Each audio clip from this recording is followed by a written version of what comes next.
কুবা মসজিদের জন্য বিশ্বনবী একজন ইমাম নির্ধারণ করলেন। ইমাম সাহেবকে বললেন, যাও তুমি নামাজ পড়াও। বিশ্বনবীর অ্যাপয়েন্ট দেয়া ইমাম সাহেব কুবা পল্লীতে যেয়ে নামাজ পড়ানো শুরু করলেন। কিন্তু সমস্যা বেড়ে গেল। তিনি মাগরিবের নামাজ, এশার নামাজ আর ফজরের নামাজ, মানে যেই নামাজে আওয়াজ করে কেরাত পড়তে হয়, কয় নামাজে আওয়াজ করে কেরাত? কথা বলেন, কি কি? মাগরিব, এশা, ফজর। এই ইমাম সাহেব ইমামতির চান্স পেয়ে প্রতি রাকাতের নামাজে সূরা ফাতিহা পড়ার পরই সূরা ইখলাস দিয়ে নামাজ শুরু করে, তারপরে আরেকটা সূরা পড়ে, আবার দ্বিতীয় রাকাতে সূরাতুল ফাতিহা পড়ে, আবার সূরা ইখলাস।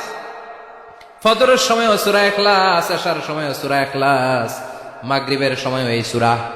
মুসল্লিরা সব খেপে গিয়েছে। সবাই বলে, ও ইমাম সাহেব, ঘটনা কি? খালি কুল হুয়াল্লাহ পড়েন কেন? আর সূরা নাই আপনার? খালি কুল হুয়াল্লাহ পাইছেন নাকি? না গাইস, জামে মসজিদের ইমাম সাহেব মাগরিবের প্রথম রাকাতেও সূরাতুল ইখলাস, দ্বিতীয় রাকাতেও ইখলাস, এশার নামাজের প্রথম রাকাতেও ইখলাস, দ্বিতীয় রাকাতেও ইখলাস, ফজরের রাকাতেও ইখলাস, দ্বিতীয় রাকাতেও ইখলাস। কি করবেন? আজকে ইমামের একদিন কি আমার একদিন। পাইছেন কি আপনি? সবাই বলে, আপনি পাইছেন কি? ইমাম সাহেব পড়তে মন চাইলে পড়ো, নাইলে অন্য মসজিদে যাও। কারণ এটা বাংলাদেশের সিস্টেমে সভাপতি সেক্রেটারির নিয়োগ দেয়া ইমাম না, নিয়োগ দিয়েছে বিশ্বনবী।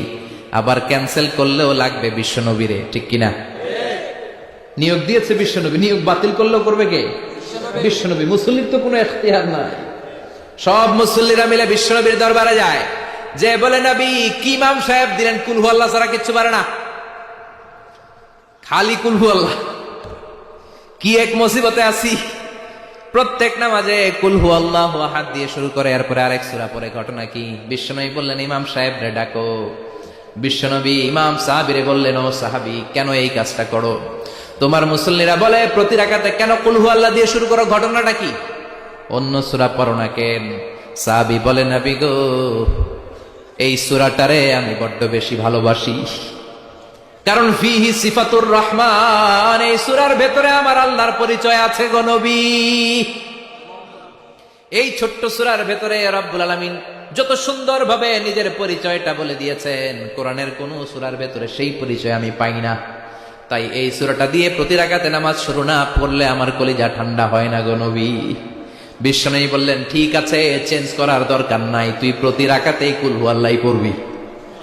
সুবহানাল্লাহ পড়েন। প্রতি রাকাতেই তুমি সূরাতুল ইখলাস পড়বা, ইমামতি বাতিল হবে না।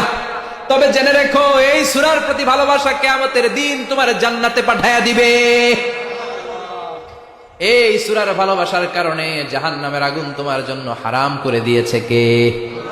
এজন্য সূরাতুল ইখলাস বেশি বেশি তেলাওয়াতের দরকার আছে না নাই?